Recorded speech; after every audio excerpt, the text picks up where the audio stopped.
What's up, everybody? You're very welcome along to tonight's Late Night Agenda. I'm a minute early. I'm making up for it. Bit by bit, you see all these little 30 seconds and 1 minute that I'm late. I'm going to start making them up over time by surprising you guys, jumping on a whole minute early. Look at me. The early bird catches the worm and all that jazz, ladies and gents. Look, I hope you're well. Thanks for tuning in as always. We'll wait for the chat to fill up a little bit, but why we do, let's have a little chat around Manscaped, shall we? We are sponsored. All the Late Night Agendas moving forward will be sponsored by Manscaped. Don't forget, the brand new Performance Package 4.0 by Manscaped has arrived, and it is worth the wait, ladies and gentlemen. We're in that period of time in the summer where we're outside, we're grooming our hedges, we're grooming our back gardens. Don't forget about your own garden, ladies and gentlemen. In this brand new package, the Performance Package 4.0, you will find the Lawnmower 4.0 trimmer. You'll also find the Weed Whacker, which is their ear and nose hair trimmer. Crop Preserver ball deodorant. You heard me right. Your balls in this day and age need deodorant. On top of that, they need Reviver and toner as well, but don't worry about it. That's also in the Performance Package 4.0, as well as a pair of boxer briefs and all in the shed, which is their travel bag.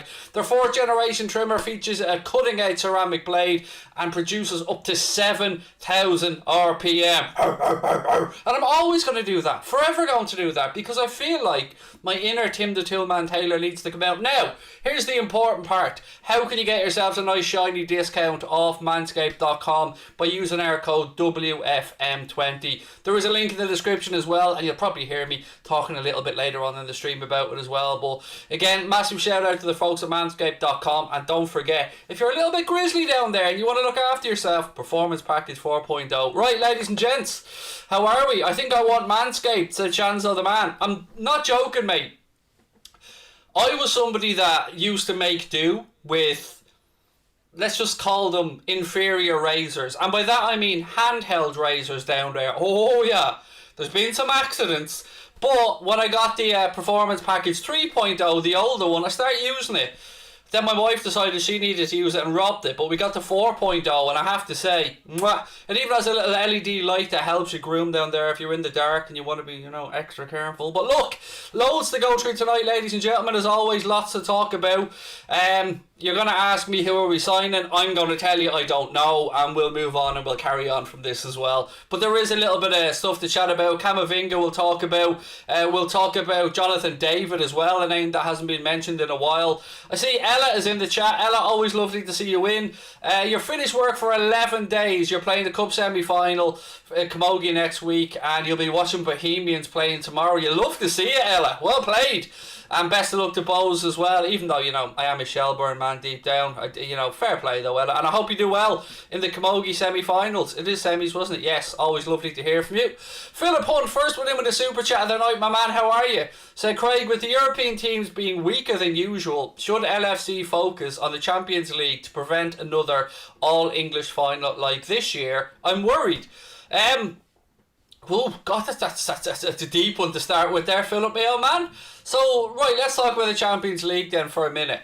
I think, and you know me, I do love a bit of a conspiracy theory, Philip. I like to think that Manchester City, with the Grealish bid and the Harry Kane bid and all that type of stuff, to me it looks like that's what they're gearing up for. I'm not going to say they won't care about the league, because of course they will, but in my mind, they are gearing to try and get that Champions League place, as are Paris Saint-Germain. Now, anything that the wider football world can do, Philip, to stop Manchester City or PSG getting their hands near that Champions League trophy is always going to be a good thing to me, buddy. So, I'm always one that wants to win the Champions League before anything else. I say it all the time on the stream. That is my number one priority over any other trophy, Philip. Champions League above all else.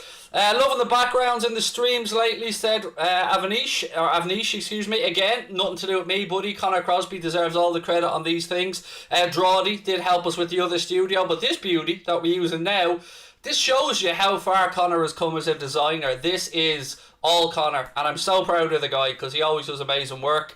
Sipsco, how are you, buddy? Said money's in the back pocket, only uses it when he needs to buy cigars. Right, let's get into the link, shall we? And then we'll get into the bitching, because I had such an almighty rant last night about FSG in general. So, I'll let you guys get out your frustrations tonight. But let's start with this gentleman here, Jonathan David. Now, a couple of bits and pieces on Jonathan David. I watch bits and pieces of him at Lille, but like everybody else, you know, when we get linked to these players, I frantically start Googling and frantically start looking at Wikipedia to try and find out all the statistics and stuff about Jonathan David. Look, here's what I figured out. He hasn't been around all that long. He's only 21 years of age, but he has been rather prolific in his career. So when he was at Ghent, he scored 30 goals in 60 appearances, a goal every 2 games. That is pretty damn good ratio.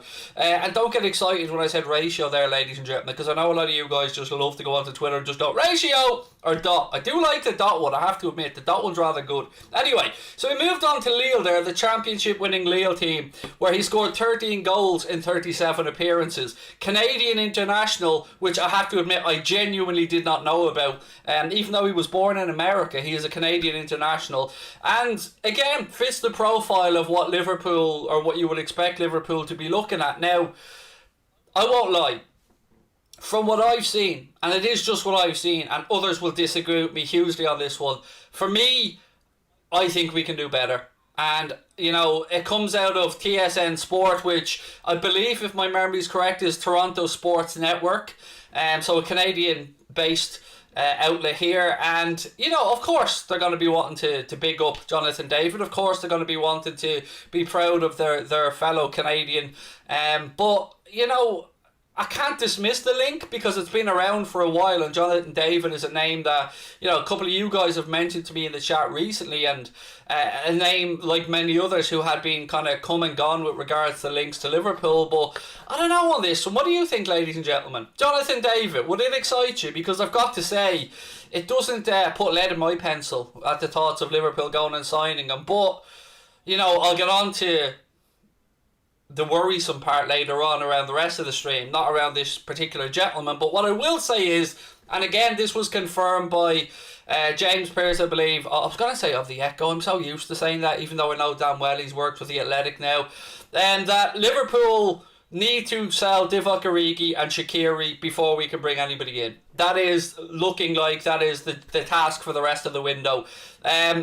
Again, we've often spoke about overseas squad places and stuff like that, and we are packed at this moment in time, which is why Origi and Shaqiri are the names probably most, I'm not going to say most close to being pushed out the door, because I don't believe Jurgen Klopp operates in that way, but it would be better pressed for us to free up an overseas squad place.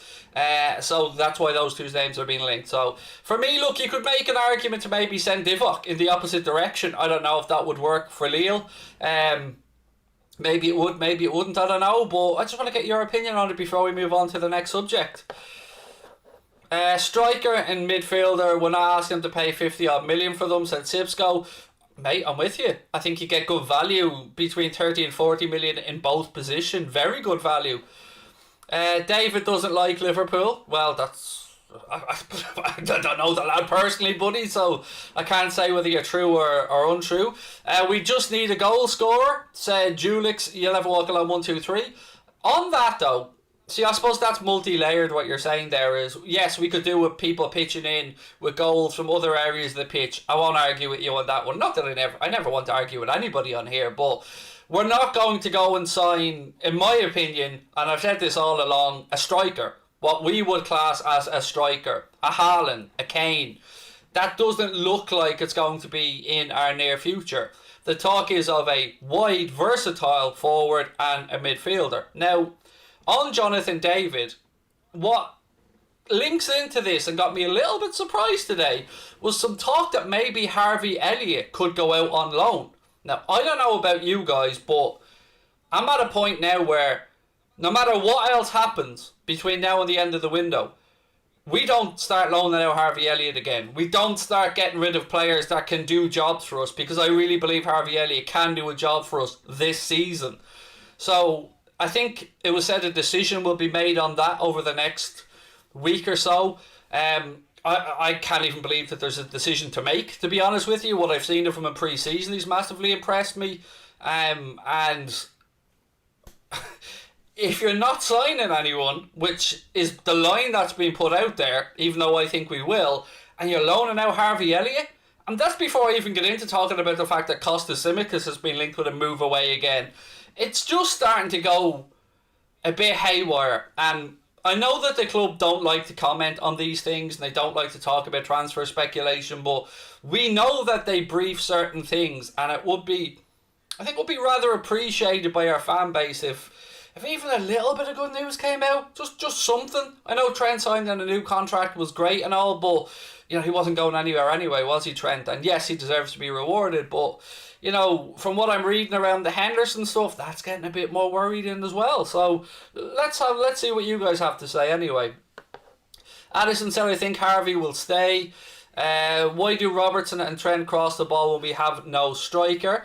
Well, that's a very...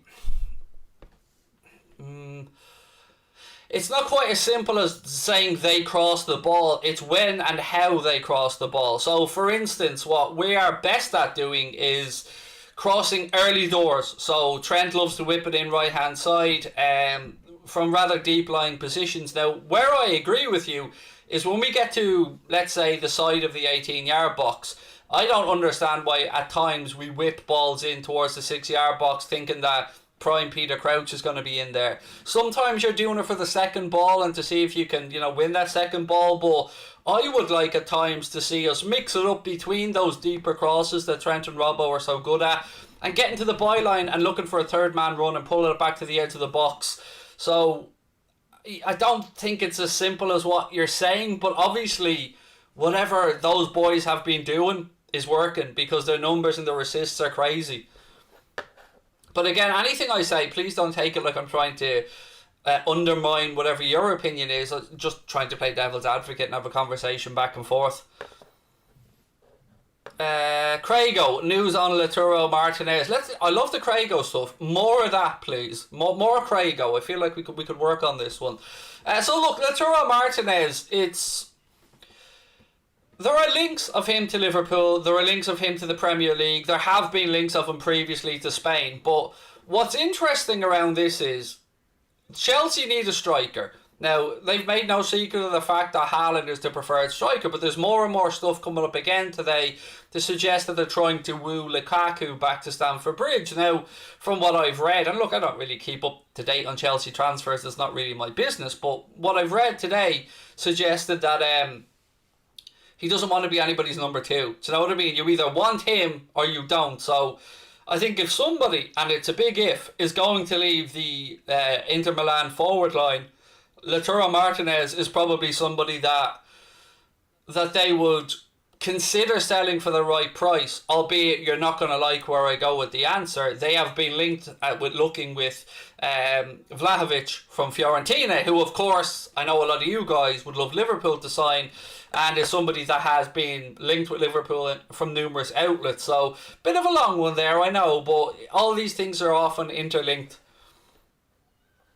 I've not seen Mark on the United stand today. Have I locked him down in the basement again? No, he's had a busy day out and about filming from what I can gather. I think, you know, well, I think I can say this because they posted it on social media, so I think I'm spoiling that. But he was recording something with Jack Mate for Mark's channel, and I know that he was recording a drive from a Goldbridge with Pieface today as well. So yeah, I don't know when they'll be out or at, but that's the reason why I think he wasn't on the United stand today. I think he was out and about working. On that, the interview with Pieface from Craig Station will be dropping tomorrow, so make sure you're subscribed to Craig Station. There is a link to the top of the live chat right there now if you haven't subscribed. That interview with Pieface will be going out tomorrow, and the interview with Al Foran, who is, let me just pull up something that just goes to show you why I love Al Foran so much, apart from the fact that he's hilarious. So Al Foran is having a charity wheelchair boxing event against Conor McGregor in aid of the Irish Wheelchair Association on September the 11th. So if you don't know who Al Foran is, watch the interview. It's going to be out on Thursday or Friday on Craig Station as well. He does great impersonations of McGregor, Pacino, De Niro, and many, many, many others. Joe Pesci, numerous others as well. So loads of stuff coming out this week on Craig Station that you won't want to miss. And again, all completely free, as is all our content.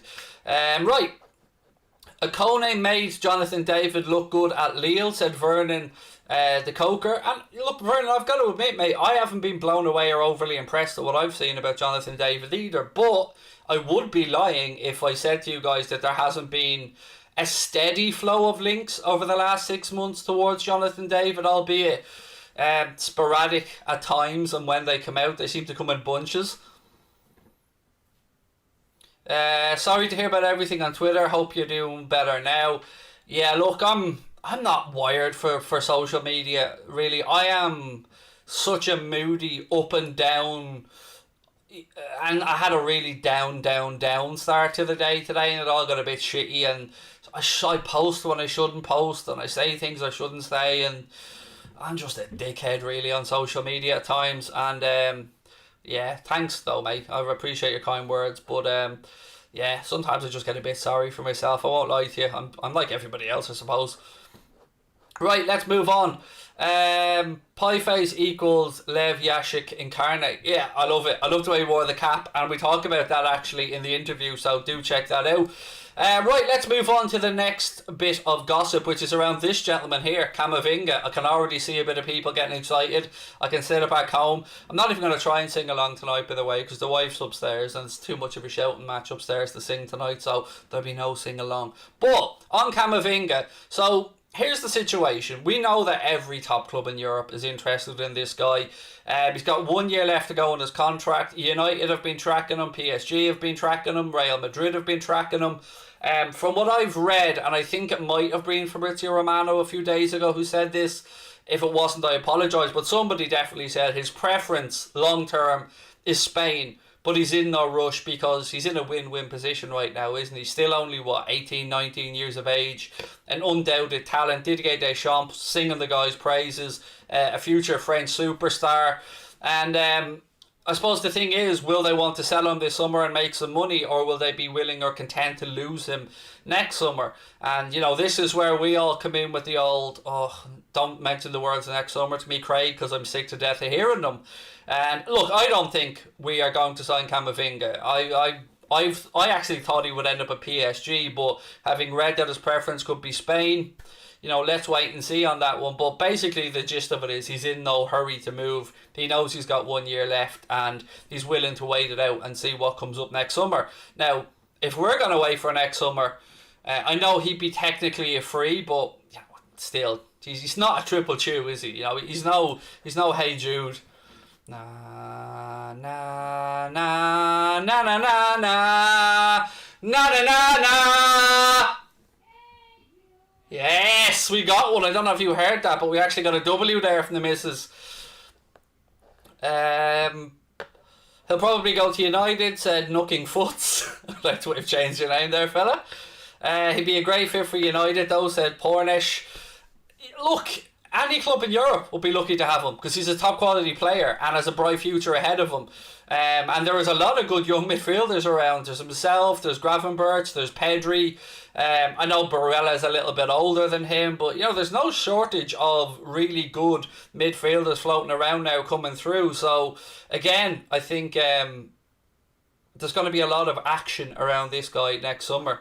But I wouldn't be surprised to see somebody try and tempt. It's Rodney plays for, isn't it? Into a sale this summer because they won't want to lose him for free. So if they can get a few quid for him to help strengthen, you know, I'm sure they prefer that than losing the guy on a free.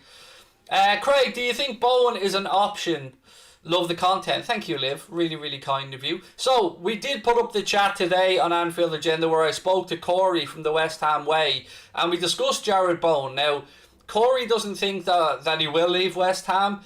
He thinks that it would take a very high fee. But he also did go on to say that he understands why Liverpool have been linked with Jarrod Bowen, and he goes on to give his opinion on why he thinks Jarrod Bowen would fit in at Liverpool and how he'd implement into the system. So anybody who wants some stuff around Jarrod Bowen or more information, I'd certainly say have a look at the video I did with Corey from the West Ham Way, which went up earlier on today. So yeah, and thank you for the super chat as well, Liv. Very, very kind of you. Krishna said, Craig, another year of no real transfers in action. As they say, if you're not improving, you're falling behind. Can't disagree with you, fella. Now, you know, the optimistic side of me says loads of time left in the window. Window doesn't close before the league opens. Window closes end of the month. But you are right. You know, we're banging our heads against a brick wall. We're hearing the same thing over and over again, and you're hearing me coming on. I actually, there's been times where there's my doorbell. Somebody looking for the young lad probably. There's been times when where I've thought to myself, like, can I really come on and stream? Today being an example, like, am I codding people by coming on to stream? Because, like, we all know there's no real transfer news. And look, I always love chatting with you guys around Liverpool stuff and looking ahead to the new season and all of that. But it's tough. As I said last night, we don't know what's going on right now. And on top of worrying about maybe no new incomings, you got to hear about the likes of Tsimikas maybe moving on and maybe, Harvey Elliott going on loan, and we're not sure what's going on with Minamino, and we're not sure what's going on with Jordan Henderson, and the contract renewals that we were told were coming this summer. We've had one, basically. Well, we've had a couple of smaller ones with the likes of Queevy and Kelleher and that, and obviously Muzialowski, but with regards to the big first team names, it's only been Trent. So it's a bit of frustration at the minute, and I guess a lot of us are just wondering why and how, and will it be resolved? Because let's look at Shaqiri as an example. Shaqiri has publicly come out and said he has informed the club that he would like to leave if an offer comes in that the club deems suitable, which is a respectful way of saying I'd like to move on to pastures new. And that's sound. He's 29 years of age. He's probably going to want to play more football, and he knows that his appearances at Liverpool will probably be limited. So, again, I've no problem with a player wanting to go and play football. But it's getting to a point now where I suppose we ask ourselves, what's the cut-off point with regards to maybe a price for Shaqiri and Origi? Or are we going to continuously just loan them out until their contracts run down? Because both seem to be priced out of a move in the last window. And look, I know we all want the best for our club, and we're all rightly laud Michael Edwards for the way that he's able to command good fees for our players. But if we're at a position now where we're waiting on these two to move on for there to be any possibility of Klopp being able to strengthen his squad, well, the clock is ticking on both sides of that, isn't it? The clock is ticking on these guys being able to move on, and thus Liverpool being able to go out and attract or get a player in and then get that player up to speed, because we're already going into the start of the season knowing that Hendo, as an example, probably won't be fit for the first game of the season. Van Dijk won't be fit for the first game of the season. Gomez won't be fit for the first game of the season. Now, they'll build up their minutes in pre-season, but the odds of them starting against Norwich are pretty slim to none. So, it's it is what it is, really. But on that, look, ladies and gentlemen, again for a second, while there's more people in the chat, just let me remind you that we are being sponsored by Manscaped. If you want to go over and check out the brand new Performance Package 4.0, featuring Manscapers Lawnmower 4.0 trimmer, the Weed Whacker ear and nose hair trimmer, the Crop Preserver Ball deodorant, the Crop Reviver toner, a pair of boxer briefs, and all in a lovely little package called the Shed, which is a travel bag. Get over to manscaped.com, use the code WFM20 and get yourselves 20% off anything at manscaped.com. Right, let's keep going. Get rid of Origi and Shaqiri. Mossy, I do not disagree with you, fella. I've been banging this drum for a year now, and you feel horrible doing it, because I don't ever like to be negative about a Liverpool player. I'll criticise somebody on a pitch for a performance, that's what we all do as fans, but in the grand scheme of things, I always like to see a player leave on good terms. So, for me, Gini left, in my opinion, on good terms. Now, of course, we can talk about the article, the way it came out. Emre Can, to me, left on good terms. They fulfilled their contracts, they were professionals while they were here, and they left. And I'd like the same to happen with Origi and Shaqiri. But it's getting to a point as well where, is it worth taking 2 or 3 million quid less? Do you know what I mean? If it means being able to move them on, I would suggest yes, but I'm just a moron that sits here talking to a camera. I'm not a football finance expert or a recruitment specialist. Jensk said, you'll be fine, Virgil is back and you have Klopp. I think what you've said there, Jensk, is probably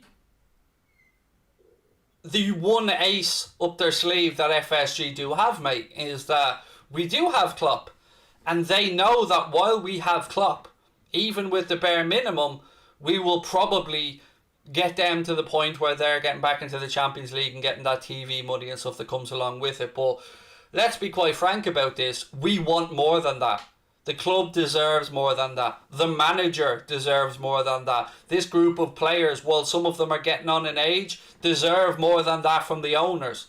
So, yeah, he deserves to be backed. And as I keep saying, none of us want to be looking back on Kloppo's time at Liverpool in, 4, 5, 6 years' time and going, God, imagine if we had done this, or imagine a couple more signings here, maybe we would have had another league title or another European Cup. And when you have the best manager in the world at your club, and to me, for our club, Jurgen Klopp is the best manager in the world. You can debate whether you think he's the best manager in the world or not, but for me, for our football club, there's nobody else I'd want. Per Eric Klassen, thank you for the super chat, my man, said, Craig, how is Klopp as a coach? Is he very active on the training field, or does he leave it to his assistant coaches? He's a little bit of both, to be fair. You will sometimes see Pep Lijnders take a lead in certain parts of it, because Pep Lijnders is a genius. I mean, I don't know if you had a chance to read his Euro diary that he kept with the Athletic throughout the Euros, and he's doing something similar in pre-season as well. I suppose part of being a top coach like Jurgen Klopp is, one, knowing when to step in, of course, and know when to say what you say, but also being able to delegate and being able to trust those people that you have put in positions of importance. So I think he's confident enough that he's surrounded himself with enough good players, but he's also always there watching. So whether he's on the sidelines maybe a bit, watching what Pep's doing, as in Pep Lijnders, or, whether he's right involved in it, I suppose it depends. I mean, let's look at Billy Comedio as an example. We know that Jurgen Klopp gave Billy Comedio some more one-on-one centre-back coaching at one point, having obviously been the position that Klopp played in himself. So I'd say he's more active than a lot of managers will be on the training ground, but he's also not afraid to delegate, which I suppose is a massive trust thing, and the reason that you bring in the likes of Pep Lijnders. Bully Lille and get Ronaldo, said Yusuf. Let's bully Lille. See, I don't know what Lille's financial position is, I won't lie to you, but I do know that they won't be short of offers for some of their players this summer. So you've like a Kone, you've got Sanchez, we're talking about Jonathan David, and there'll be a few more there as well. Wasn't there the centre back somebody was being looked at as, not by us, but one of their, well, maybe he was linked to us at one point. Lille's centre back was being looked at as well, so they won't be short of offers for their players. I just don't know how desperate they are in terms of cash. My own gut feeling on it is that Renato Sanchez may be waiting to see if Barca can do a bit of jiggery pokery and free up some funds because they're looking for a midfielder, and I think he might hang on to see how the window goes. The competition's getting harder each year, said Abdullah. Mate, I don't disagree with you.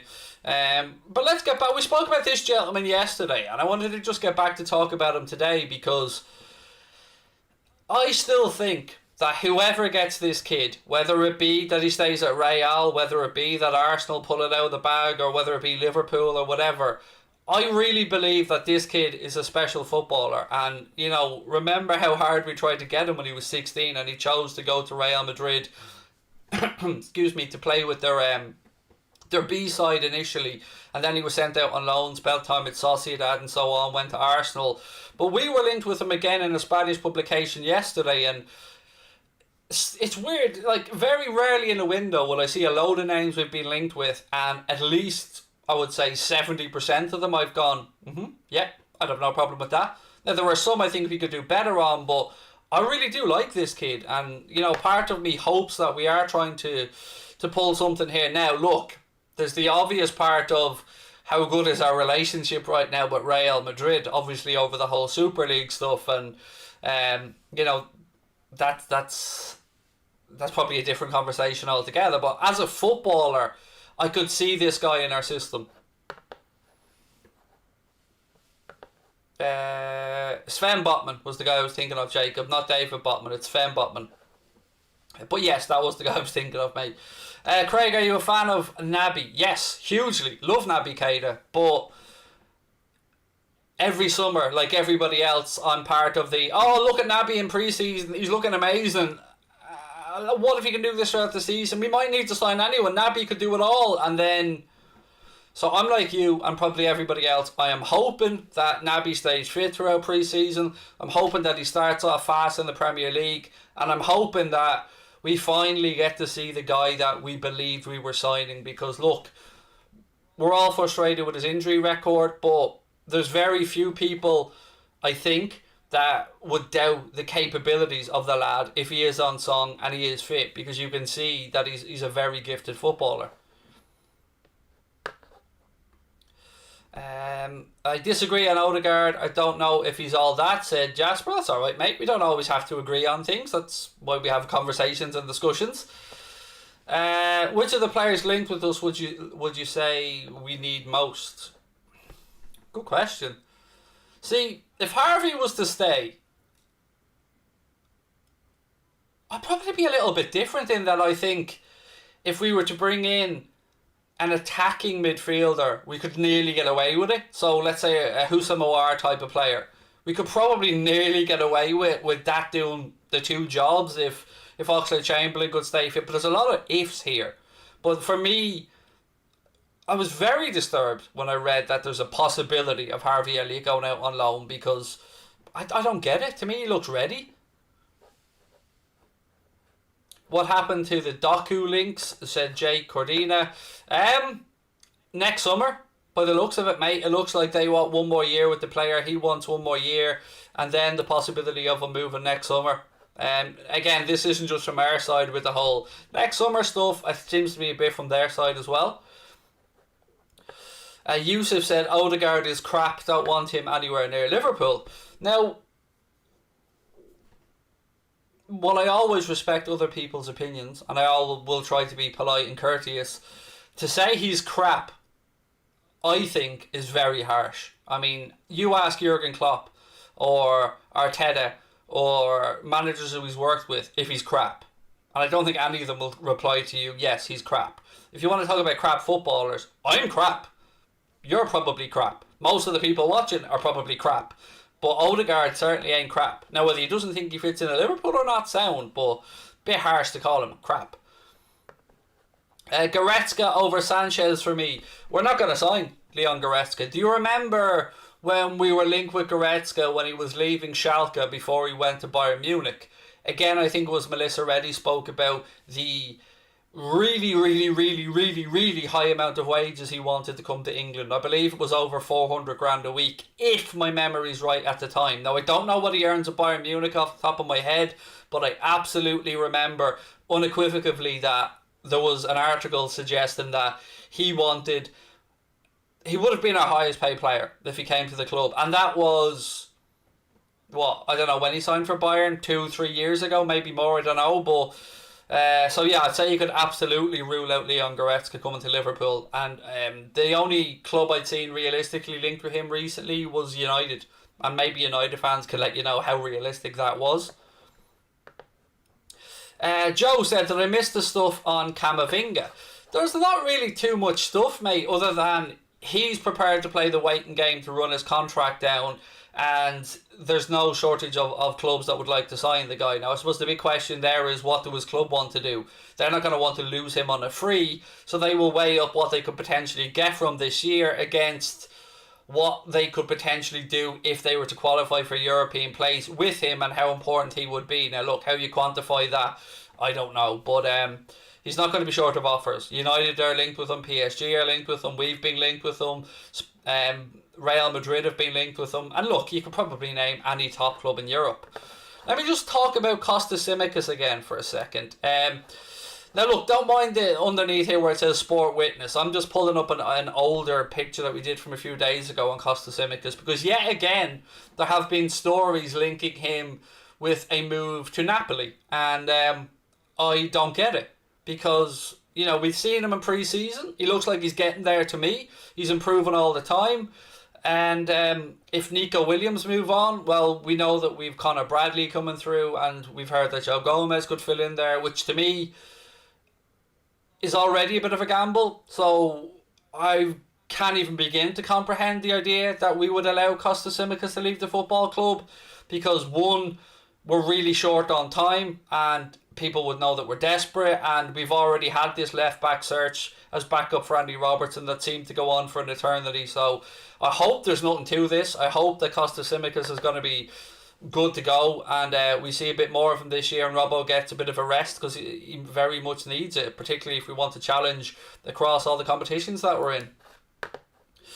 Mick Wall said hashtag next summer. I know, mate, you could nearly call us next summer FC at this point. It's getting so frustrating. Let's move on to this gentleman here, Vlahovic. Again, we spoke about him at the start of the stream a little bit, because there's a chance that his future and Lautaro Martinez's future could be linked, because they've been looking at him as a potential if they lose Lautaro Martinez, who had been linked both to ourselves, quite loosely, but I'd have him in a heartbeat. I won't lie, I'd absolutely love Lautaro Martinez at Liverpool. But then again, I know a lot of you guys want this guy. Look, we all got a bit excited when he scored 7.5 in a friendly the other day. But again, I've always been honest and said I've only seen clips. I don't watch much of Fiorentina. If I'm watching Serie A, it would usually be maybe Juventus or Napoli or Roma. I haven't tuned into many Fiorentina games. But he does seem like a hot property, and I've seen him being described as, you know, another Haaland by some people. And by people, I mean in the media. So, like, I'm not just saying random Joe blogs on Twitter. The media. Some media have described him as another Haaland. So, again, I know a lot of you guys would love him, but I've yet to be told or seen anything to suggest that there is an offer about to be made for him. But, you know, we all just keep hearing the same shit, don't we? Next summer, if Origi moves on, if Shaqiri moves on. But look, let's be honest about it. If Origi or Shaqiri or both moved on right now, the money you're bringing in for Origi and Shaqiri is not going to be anywhere near the type of money that Fiorentina would want to be dealing with to sell this guy. And part of me thinks that, yes, freeing up the squad places is important, so freeing up the overseas squad places, but the money would have to be somewhat realistic as well, and I would imagine that they will ask a rather hefty fee for this lad. So let's just, again, unfortunately, ladies and gentlemen, wait and see. This has been the toughest transfer window that I think I've had to do since I started making content, because every night I want to be upbeat, and every night I want to come on and I want to, you know, try to make people smile and feel a little bit better, and I am happy that, you know, we're going into the season relatively injury free and looking positive. But at the same time, I'd be a lying SOB if I said to you that I'm not looking around and seeing the moves being made by other clubs and feeling a little bit of envy and a little bit of frustration. When Arsenal are dropping 50 million on Ben White and maybe 35 million on Ramsdale and 100 million for Grealish from City perhaps, and United dropping 36, 37 million, whatever it was, on Varane, and then obviously Jadon Sancho, and even Spurs are out there doing bits of business. And, you know, yes, we signed Ibrahima Konate, but as I keep saying to you guys, to me, Konate was last year's signing. That was the catching up from not signing a Dejan Lovren replacement. Mick Wall said, I'd love to see Ings back at Liverpool. Not sure he'd want to be back up. Back up, you mean, sorry. I thought you meant back up. Yeah, look, so Danny Ings has let it be known to Southampton that he won't agree a new contract. I think he'd do a job somewhere. You know, would part of me risk him back at Liverpool? Yes, but that's because I've always had a soft spot for Danny Ings, and I always felt that he was just really, really, really unlucky at Liverpool with a horrendous run of injuries. So, yes, part of me would take him back, but whilst we do have, I think, a 20% sell-on clause on Danny Ings free if he moves on, with his age and stuff, I can't see it being a transfer for Liverpool. I could see it maybe more being something that, let's say, City roll the dice on Grealish. Maybe they want somewhat of a cheaper striker option late in the window, something like that perhaps. Do you think we should cash in on Firmino after this season? After this season, yes, I would agree. Yeah. As we've said this a few times on the stream, from what we've read, and I'm sure what you guys at home have read as well, there is a pecking order of contract renewals for the front three that seems to go Salah, Mane, Firmino. So if you're asking me, would I sell a 30-year-old Firmino next summer with 1 year left to go on his contract? Yes, I would.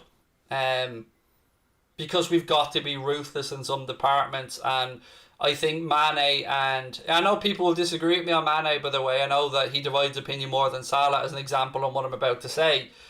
I think Salah and Mane will be able to play comfortably to 33, 34, 35 and not drop off too much. Although I can almost hear people typing that they feel that Sadio Mane's lost a bit of pace. I just think he had a season not up to his own high standards last year. Whereas with Bobby, I hope I'm wrong, but I genuinely worry if maybe Father Time is starting to catch up with him a little bit. I think Gomez will play some right back this season with all our centre backs fit. Could do. I mean, Trent will need a rest, so absolutely it is a possibility. And it is a good option to have. I mean, it wouldn't be too shabby, would it, if, let's say, Trent got a rest and you had Gomez there, Van Dijk there, Canale there, and Robbo. I mean, not too shabby to have a little rest there. So, yeah, could be a good show. Thoughts on... I don't know who the hell... Oh, Linktovic, Interestino. Oh, he's huge, Oliver. Gotta go for big money here, mate. Huge. 100 million nailed on. Mane will be on fire this year, said Mick Wall. Loving it, Mick. Love a bit of positivity, mate. Mane's on fire. Your defence is terrified. Mane's on fire. We won't be singing that particular song, but it's the quickest thing that came into my head, fella. I still think Rice and Rafinha will be admirable additions. Well, look, if Declan Rice is going to go anywhere, it's to Chelsea. He's a Chelsea fan. Chelsea are the club most linked with him. Chelsea looking to strengthen in that position, and Rafinha won't be leaving Leeds this summer regardless, so 2 bits of disappointment, I'm afraid, on that one. But again, always trying to be honest. Imagine the scenes: Gomez at right back, Salah at striker, Trent on the right wing or in right midfield. Yeah, look, and what Alejandro said underneath there is something that I wouldn't mind us messing about with a little bit, but which is the 3-5-2 system, sorry. If we were to do it though, you would imagine we might have a little look at it in pre-season. Now, we've got 2 60-minute games against Bologna on Thursday, which is part of what's been a very strange pre-season for the Reds, but you can understand that if he's going to give 2 separate 11s a full 60-minute run out, to up the fitness levels. Where do you think we'll finish? I think Ronan, without trying to be arrogant, definitely top 4.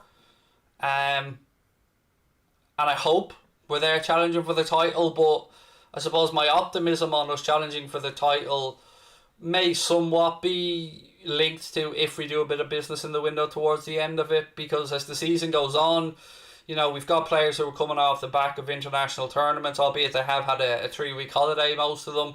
You've got the AFCON coming up as well, where we're going to be without Sadio, we're going to be without Mo, and we're going to be without Naby for 2 or 3 league games and probably 1 or 2 cup games. So we're going to be a bit stretched then, which would make it even more unfathomable to me that we loan out Harvey Elliott. Do I have any faith left in FSG? Said Sam Almond. See, my gut is to say no, Sam, because I don't trust them as far as I could throw me. But, whatever I say, I do have to caveat it by saying that we are in a decent position financially as a club. We're not in trouble. We all want them to spend more. There's no argument there. We're all pissed off about the Super League, the furloughing, the £77 tickets, all the stuff that we're all annoyed about. And, a few other bits and pieces, the way Dalglish was sacked, all that stuff. But I have faith in them that they're running the club stably. But I don't have faith in them that they really want to continue to push on and continue to win stuff. No, from that point of view, I get the feeling that with the Super League falling on its arse, I think, just trying to get that Champions League position each year seems to me, although of course publicly they'll say otherwise, that seems to be the MO to me at the minute. FSG Faith, yes, Craig, commercially they have been superb. Which again I've given them credit for a lot of the time, mate. I'm not somebody who's staunch one way or the other. I try to balance up everything I say with the good and the bad, and you're right, commercially since we've come in, it's night and day from when they took over. Much more commercial partners, match day revenues are up, kit deals are up, shirt sales are being record. You look at the main stand, you look at the training facility, you look at the new club store, you look at the Annie Road getting done. There are definitely positive things that they've done. But I suppose the big question that now I'm going to ask right back is, with all this increased commercial activity and all these record net numbers and television money and Champions League prize money, where the fuck is it? That's the follow-up question, isn't it? So as much as I'm happy to give them credit for the stuff you've rightly pointed out, it does have to be followed up with, well, look at our spend. We've spent less over the past 5 seasons than Brighton, than Aston Villa, than Arsenal, than United, than City, than Spurs, than West Ham. That's the point where I think a lot of us just go, I'm sorry, but that's not good enough. Because you can't brag about us being, and I'm not talking to you here, fella, sorry. You can't brag about us being this great club who have, gained in value and worth over 2 billion quid and have, record shirt sales or fantastic deal with Nike. All this shit that they brag about and then cry poor mouth at the same time. It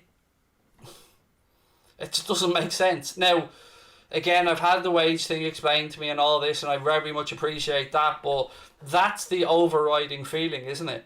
That, yeah, they've been great commercially. I don't think you'll find many people that would doubt that, but where is the benefit of that increased commercial activity on the pitch? Because it's great talking about renewing contracts, but Klopp needs to build a second team. This team can't last 7 or 8 years. They take the money for themselves. See, they don't.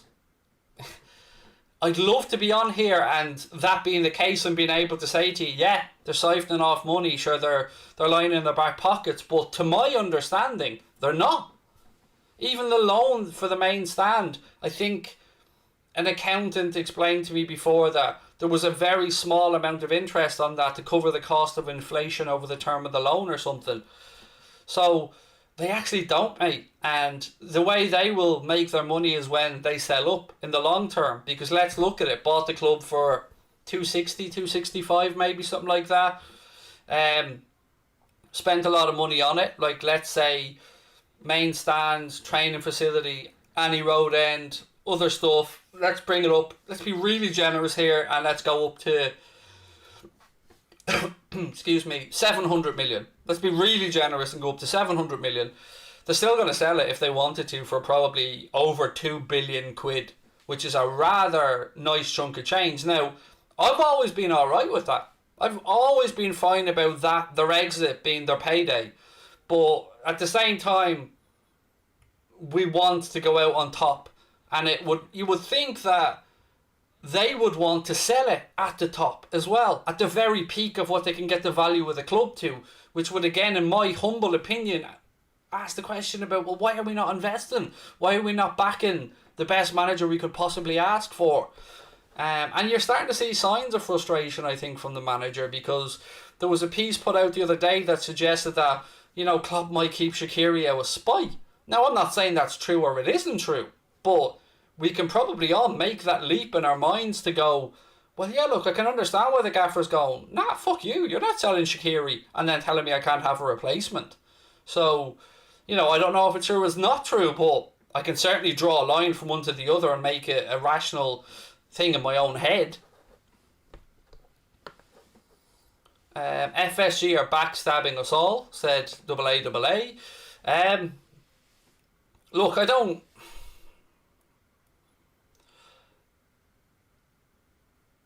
do you know what? I'll be honest with you, I'm fucking sick of talking about the owners. I'm sick to death of all of... and I know I'm saying this because I know you are as well. I want to be on here now talking about Van Dijk coming back, or how our midfield will line up next season with a new addition, or how great Naby Keita has been looking, and with a couple of additions we've brought in and the young lads that are coming through, things are looking good. Because the Liverpool fans that I interact with, and I know that there are different levels at both ends of the spectrum on this, some are rational, some are absolute Looney Tunes, but the ones that I interact with and the conversations that we've had on here, I think we're all fairly realistic in our ambitions when it comes to the transfer market. None of us expected Liverpool to go out and sign Haaland this summer.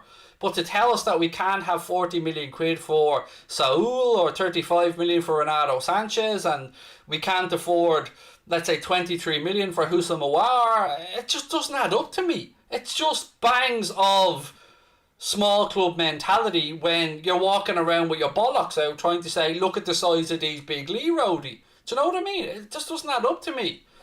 And this is, when I say any of this stuff, I'm looking, because I'm waiting for Jamrock to come into the chat now with a very well made point as to why I'm an idiot. And I mean that respectfully to him, because I do enjoy his interactions in the chat. Khaled Hussein, how are you? Said Journo should be asking FSG why they're so tight. There's the vicious circle though, mate.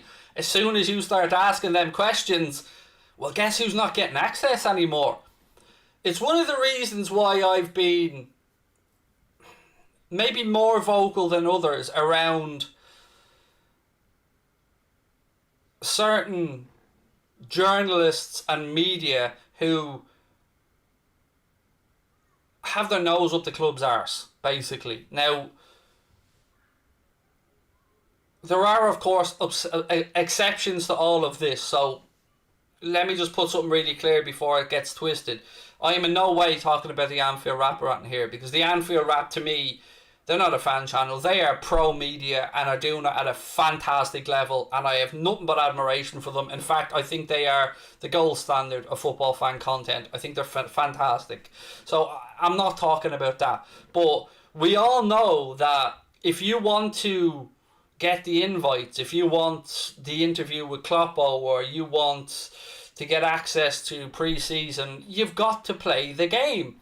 And from day one, I personally, not that I would ever get to that level or have the opportunity, but I've never been arsed. I couldn't be bothered about playing the game. I couldn't give a shit if FSG hate me. In fact, I know that the club have put out feelers to wonder what we're doing when we're meeting up with people, and I've backed up by emails to prove that. But I've never given a fuck, because I don't care about John W. Henry or Tom Werner, because they'll come and go, but our club will always be here, and our fan base will always be here, and our passion will always be here, and we'll still want to do well long after John W. Henry is fucked off in his yacht to the Bermuda Triangle or wherever the hell he wants to go to. So I couldn't give a shit what he thinks of us or our channel. My voice here is to give a fan's opinion, not to lick the club's hole. But yeah, that's the circle anyway, mate. That's what happens. You play the game, or you don't get the info, or you don't get the nod, or that's... And we've seen it happen with clubs before. We've seen, people not be allowed into press conferences, or managers not talking to certain media because they feel like they've been put on the spot. And this is why I think all these post-match interviews now, they're just a waste of fucking time. Because nobody's asking the questions that we all want to know the answers to, because they know that the media officer will step in. And this is one of the reasons I think fan content has caught on so much, is because people see whoever your favourite fan channel is, whether it be the United Stand, Redmen, us, AFTV, whoever your favourite fan channel could be, you will see people who talk like you, who think like you, who speak like you, who challenge things in the way you at home are probably challenging things, and are honest, because it's emotionally driven. We've no vested interest in licking the club's arse. I hope that makes sense anyway, without me having to dig at anybody, because that wasn't my intention. Fans want their say. I think, yes, Jasper, that's a very good way of putting it, mate. Fans want their say, definitely. Fabinho all day long, I guess that's with regards to central defensive mids, in which case, yes, that is definitely the answer, fella. Hi Craig, my first stream in a while. Thoughts on I don't know who that lad is to Manchester United, mate. I've no idea who he is, so sorry, I can't help you, George. Yeah, sorry, mate. I'm gonna Scooby-Doo who he is. Craig, did you see Patson Daka over the weekend? Yep, I did. You said it's only pre-season, but Leicester fans are excited. Said reformed. Yeah, I think we all had that moment of, yeah, well, we knew that that's what Patson Daka could do, because we knew that Leicester were getting themselves a good player. And another one where we'll think, what, 20, 22, 23 million quid, looked like he was tailor-made for the Premier League. Yeah, again, you can put that in the pile of how the fuck did we not move for him. This is what you should be doing 24/7, said Matt Joe 1982. Oh gosh, can I? No, people are.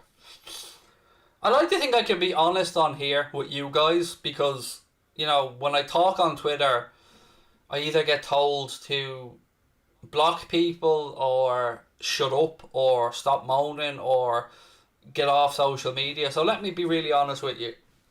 At this particular moment in time, this week, I'm having a fucking mare over the past couple of weeks. I haven't been sleeping. I'm not feeling well. I'm really, really, really low and lonely, if I'm being honest with you. Feeling really lonely. And yeah, so you think I should be doing it 24/7, and I'm thinking again, can I make it? Like, am I pissing into the wind here? Because for all the hard work that we're doing and for all the effort that goes in behind the scenes, I just feel like I'm letting everybody down again. I'm looking and I'm seeing the Clash of the Creators stuff, and, you know, nothing, you know, nobody glancing their direction. I've seen the blanks we've gotten from awards before. I've seen other people making strides and doing stuff with big content creators, and I just wonder, I just mustn't be good enough for this industry, or not cut out for this industry, because I don't know. It's like this, you know what I mean? You're up, you're down, and it's probably meant for people who are a bit more stable emotionally than I am, because I'm a nightmare. I'm an antichrist. I'm up, and when I'm up, I'm up, like, but when I'm down, I'm fucking low. And today, as an example, so I've been shiting on about the AJ tickets all fucking week to you guys. I've been talking about it for ages, that it's my 40th birthday next month, and yada yada. And so today, AJ tickets went on sale, and we had priority access because we paid for our fight pass. So the tickets were in the basket.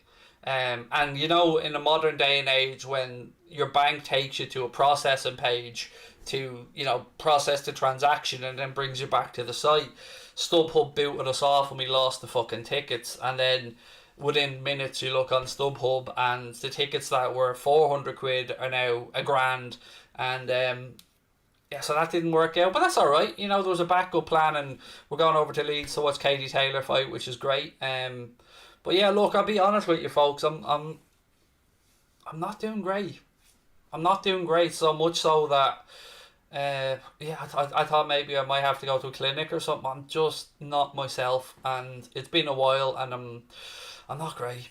I'm sorry that there's no more optimism or anything, but you know, I'll get back around to it, but I just don't think I'm good enough for this industry at the end of the day, because yeah, because people just keep seeming to glance past us, and I don't know. And look, I've no divine right to it. I'm same as everybody else. So, I mean, nobody has a divine right to anything. But yeah, it's been a tough week. Personal health scare, which was good in the end, thank God. And some other stuff, you know, my son breaking his arm and fracturing his arm, excuse me, and yeah, just, it's been shit, I won't lie to you. But, you know, that's why I look forward to the streams, and I come on to chat with you guys, and then I go on and I'll open up my phone and I look on Twitter and I've been called a prick again, and an attention seeking fucker and a liar, and like, I'll tell you about it. We even received a letter in the post this week because I told you before we've been doxxed, and how do you explain this shit? Like, how do I look at my wife and try and justify the fact that, like, I'm doing this, I'm not even on full time at this, and she's having to put up with all the shit she sees as well? And I'm not the only one, but I guess what I'm trying to say is I'm probably just not as well equipped to deal with it as other people. And that's why I've always been open about my mental health struggles, because I am fucked up. I'm well aware I'm fucked up. But yeah, that's me. Take it or leave it, you know what I mean? That's who I am. But right, look, that's a bit of a downer, everyone, so I apologise on that one. But I'm going to go off and try and get a bit of rest. But I will be here tomorrow. But most importantly, please do get across to Craig Station. There's a link to subscribe to at the top of the live chat right there now. The interview with Pieface is going up tomorrow. And you know what? He is the loveliest guy you'll ever meet. I know you've probably heard this before, but he is. He is that nice of a guy. And I love chatting with him. I've definitely got a bit of a man crush on Pieface because he's such a lovely dude. That's coming out tomorrow. There will be another one coming out on Craig Station on Thursday or Friday with Al Foran. I've got a couple more I'm recording this week. We'll be doing the watch along of the games on Thursday. Hit the subscribe button, drop a like on the video. Don't forget, if you want to go over to manscaped.com, WFM20 gets you 20% off the all new Performance Package 4.0 or anything else on Manscaped. And look, I'm sorry that I'm sorry that it was a down last few minutes on the stream today, but I'm just being honest, I'm struggling, and that's life, isn't it? Look, anyway, I love you guys. I will talk to you tomorrow. Look after yourself.